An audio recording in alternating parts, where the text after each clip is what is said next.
everybody from Cranfield University. I'm Dr. Jenny Kingston, and I'll be talking to you briefly this afternoon about space debris mitigation activities here at Cranfield University.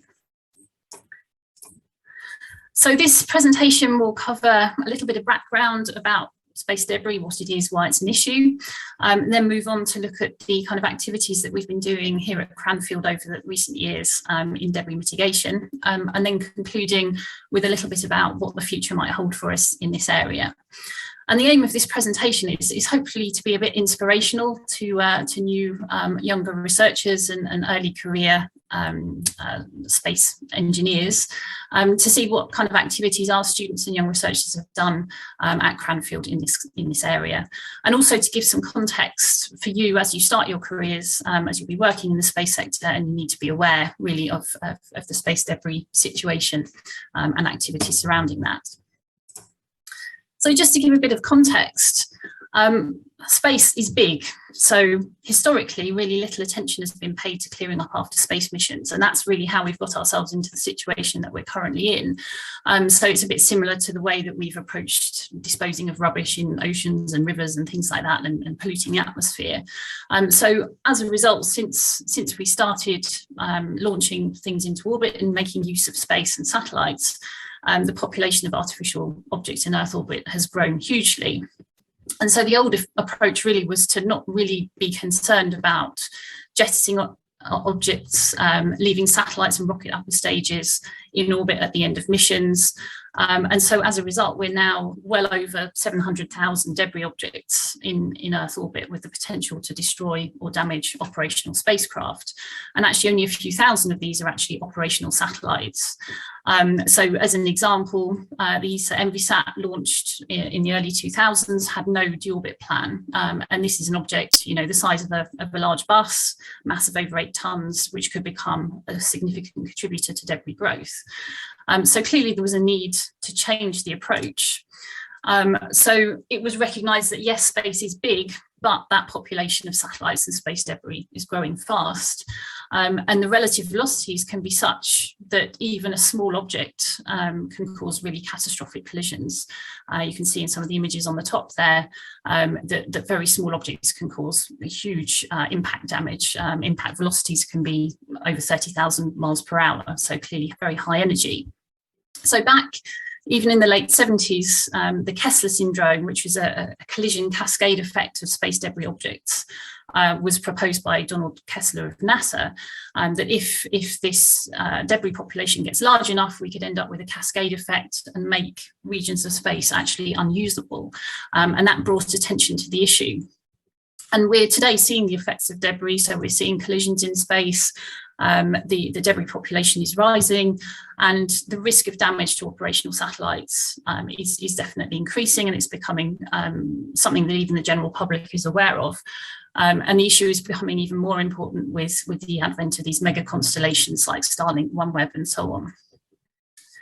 So it's also worth pointing out that last year, over 1,200 satellites were launched in a single year, which is the highest number ever, and that just looks set to continue. So a quick snapshot of how space debris has grown. You can see the population has increased. So you've got the total debris here in blue, and that's made up of debris objects. So these are fragments. And then you've got payloads, which are intact satellites and rocket bodies. And you can see these two big jumps here. So one of them was from an anti-satellite test back in 2007. I'm sure you're aware of the one that happened just last month, which has added probably about another 1,500 objects, trackable objects to the debris population. And in 2009, there was an unexpected collision between Iridium and Cosmos satellites in orbit, which again increased the population. So in response to this growing recognition that we need to do something, the leading world space agencies formed the Interagency Space Debris Coordination Committee, the IADC, back in 1993. And this defined guidelines to address this issue.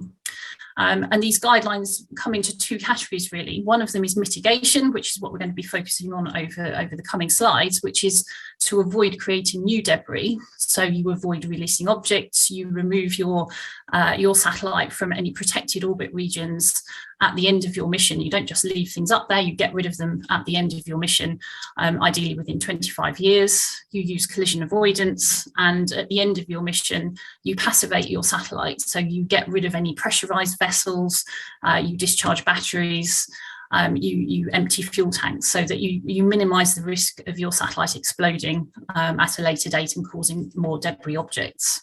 So that's avoiding creating new debris. Obviously, there's a lot of debris up there already. So there's also the remediation side, which is aimed at removing existing debris, so capturing it and then using propulsion to remove it from the protected orbit. And for example, the European Space Agency started their Clean Space Initiative in 2012, which includes debris mitigation and remediation, and also other sort of sustainable aspects such as eco-design and green technologies. At Cranfield, we are looking mostly at the moment on space debris mitigation, and particularly aiming that at small, low-cost missions.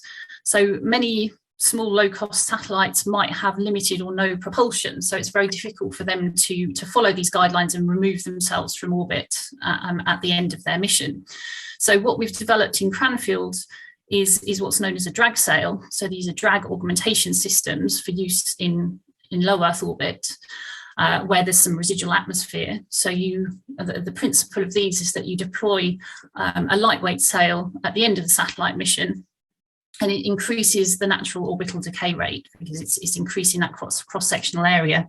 As you can see in this figure at the top here, you've got this sort of additional cross-sectional area which is enhancing that aerodynamic drag. And even a relatively small drag sail can allow a satellite to be removed from orbit within the 25 years guideline. And it's much cheaper and easier than using active propulsion. So if you think about it, if you're using active propulsion, you're doing it at the end of the mission, so it's more likely that things have started to go wrong with your satellite, and you need to have a propulsion subsystem on your satellite to start with if you're going to do it that way. Whereas with these drag sails, it's a low cost, lightweight mechanism that can be attached to a satellite before it's launched, and then it deploys at the end of the mission to remove it and allow it to comply with these mitigation guidelines.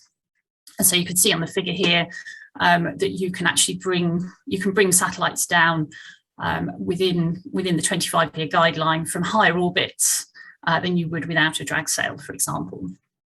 And so at Cranfield University, our students and staff have actually developed and fully qualified 2 different design concepts for these drag sails, and we've got 3 of these devices actually in orbit. So the first concept is what we call the Icarus drag sail. The first launch of this was on the UK Tech DemoSat-1 satellite, which was launched in July 2014. That was about a 150 kilo satellite, and this is an image of it here, or artist's impression of it here. And the principle of these drag sails is that they're very lightweight, capped on film. They're supported by booms, and the booms and the sails all fold up into a lightweight frame, which then fits onto a panel of the satellite. So you can see one of them here. This is actually on the second one. This is the Carbonite 1 satellite, which was our second Icarus sail, which confusingly was called Icarus 3, but there are reasons for that. But basically, these sails fold up within this frame. Then at the end of the mission, a pyrotechnic device is used to release the booms and the sails.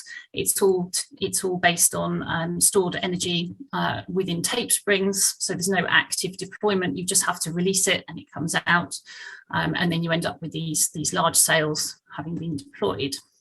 So we have 2 of these sails in orbit. Both of them are deployed because both of those satellites, Tech DemoSat and Carbonite, have both reached the end of their mission.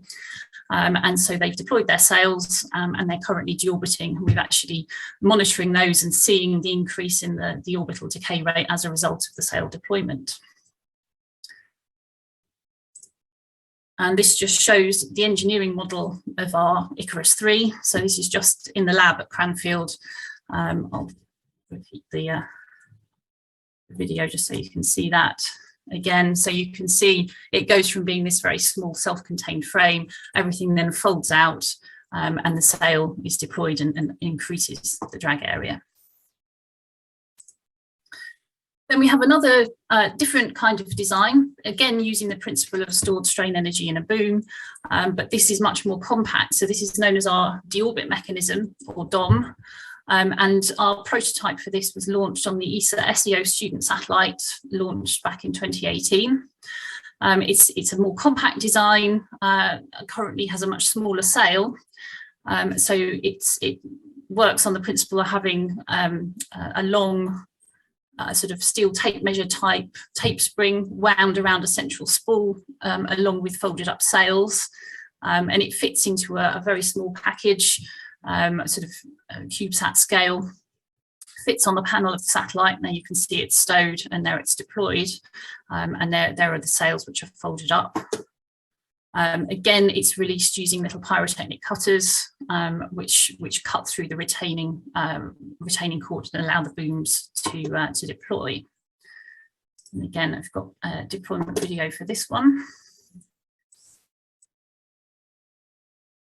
You see it comes out pretty quickly. So those are the two current designs which are actually have actually been flown. What we're working on now is a hybrid design which combines the strengths for both the Icarus and the DOM designs, and gives us larger sail options and a more modular approach. So you can see in this figure here, you can have these modular units that can have multiple different sails depending on the configuration of the satellite that they're going to be attached to. So one of the issues that we have with testing drag sails in 1G in the lab or in the clean room is the 1G. So when these booms deploy, they tend to sag under their own weight. They don't behave in exactly the same way that they would when they're deployed in space. So a group of our students successfully applied for the ESA Parabolic Flight Campaign through the ESA Academy. And so last month, they actually did 3 flights on the Novaspace microgravity aircraft. And they have this experiment set up here. You can see some longer booms and a larger drag sail. Then there's these quadrants down here as well. So it's really testing these sort of different modules for these hybrid sail concepts. And so it's really testing the longer booms, the larger sails, and comparing how they behave in microgravity and 1G. And also investigating the effect of the deployment on the host satellite. So we're at the moment going through all the data from that, but I've got quite a nice video. This is sort of the inspiration bit, showing what students can get to do on these parabolic flights. So this is our test setup here. This is the stowed sail rolled up, and then you can see it's coming out. And you can imagine if that was just in the lab under 1G, then these booms would just be sagging, and it'd make the deployment very difficult. And this is one of my PhD students just generally having a very nice time enjoying the parabolic flight as well. So just to finish off, thinking about what are the next steps for space debris mitigation. So if we're doing space debris mitigation and we're trying to make things deorbit, we want that deorbiting to be safer. So there are various innovations going on in what's known as satellite demisability. So this is designing and selecting materials of satellites so that when they do re-enter, they're more likely to fully burn up. So you're not going to end up with any bits getting through to the ground, causing damage or possibly even casualties. And then going even beyond mitigation, other research we're doing at Cranfield at the moment includes things to do with on-orbit refueling and servicing. So you can extend satellite lifetime, you're making better use of on-orbit assets. So it's a longer time before they actually become space debris. And then even beyond that, thinking about what happens at the end of life, could we actually recycle some of these materials and equipment and reuse dead satellites? So it's not debris anymore, it actually becomes a useful resource.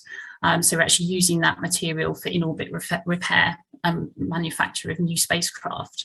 So ideally, you'd want to actually reuse it rather than burning it up in the atmosphere. So the space debris actually becomes a resource instead of a problem. And that's something that definitely we would like to see from a sustainable use of space context. And that brings me to the end of the presentation. So thank you very much. Any questions?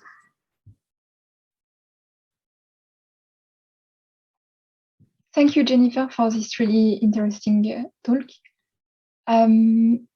Yes, and many questions. Maybe the first, by curiosity, looking at the photo and video, I was wondering if you could give us a bit more detail on why the surfaces were not completely flat, but at those little maybe I can go back to,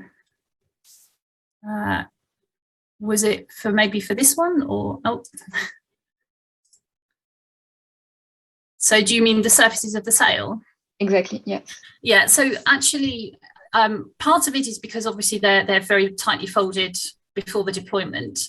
But actually those folds do give you some benefit because you actually get some stiffness to the sail as a result of those folds. So we have actually, we did actually try doing this even with rounded edges of the sails, and even though they're not directly supported, because of the stiffness of those, of that folding pattern, they actually hold their shape quite nicely. Because the forces are very low, you can actually end up with a larger area than you would otherwise do. But the primary reason is purely because of the fact that they've been folded up before they're released. Okay.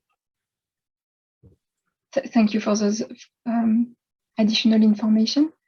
I had another question. You mentioned that 2 of the satellites of the prototypes were already flying and had already started their re-entry. So I was wondering, from this point, how are you following the efficiency of the sails, and does it match your predictions? So actually, our predictions turned out to be quite conservative. So they actually seem to be coming down a bit faster than predicted based on atmospheric models. So tools like Stellar, for example, which is a software tool that allows you to make predictions about re-entry.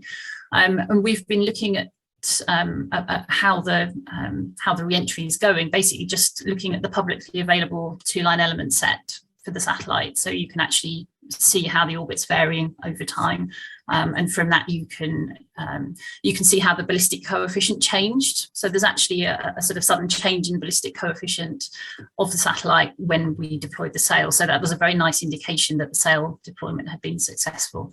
So one of the satellites actually had a camera on it. So if I just go back. Yeah, so this is from Tech DemoSat. So this is actually from the onboard camera, and so we were provided with these very nice photos and videos by SSTL of our sail actually deployed. But for the other satellite, we inferred that the deployment had been successful because we saw this change in the ballistic coefficient and an increase in the drag.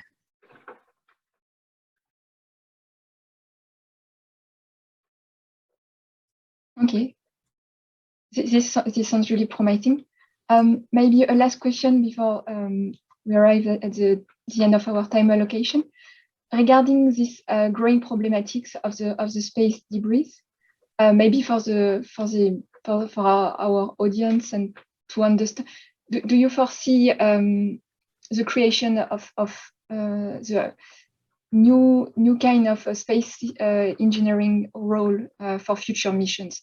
Do you think that in the future there will be engineers dedicated to the sustainability aspect of a space mission, or will it be maybe more spread among the different disciplines? And that's a really that's a very good question. I would certainly very much hope that we will see people dedicated to that. Certainly for space missions these days, if they're done responsibly, that is a work package within the project, is to look at what happens at the end of life. How are you going to sensibly and safely dispose of the satellite at the end of the mission?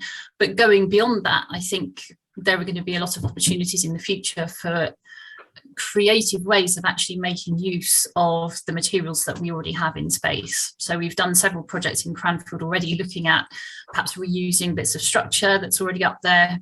When you think how expensive it is to launch mass into orbit, it seems sensible to try to make some use of that rather than just trying to destroy it and get rid of it safely. So that's a sort of short-term solution, but it seems to me that there's an opportunity for enabling new space missions. You know, if you need very large bits of structure or large apertures or something, that you could actually potentially make use of existing material.